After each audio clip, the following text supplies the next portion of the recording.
আকাশের কোনো এক কক্ষপথে প্রথম স্থাপন করেছিল 1961 সালে। পরের বছর মেরিনার 2 পৃথিবীকে পিছনে ফেলে পৌঁছে গেল আমাদের নিকটতম প্রতিবেশী শুক্র গ্রহে।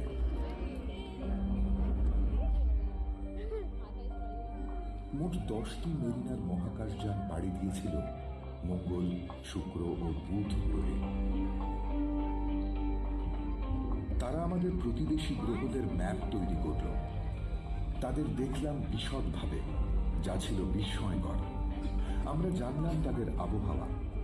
অনেকেই তারা হতাশ করল যখন মেরিনার জানালো কোনো দানবাকার জীব সেখানে বাস করে না। নেই কোনো গ্রীষ্মমণ্ডলীয় বনাঞ্চল যা ভরপুর হয়ে আছে অপার্থিব ডাইনোসরে। কিন্তু আমাদের অনুসন্ধানের খিদে উস্কানি দিল। আরও জানার অভিপ্রায়ে মেরিনার প্রকল্প সমৃদ্ধ হয়ে রূপ নিল উচ্চাকাঙ্ক্ষী ভয়েজার প্রকল্পে।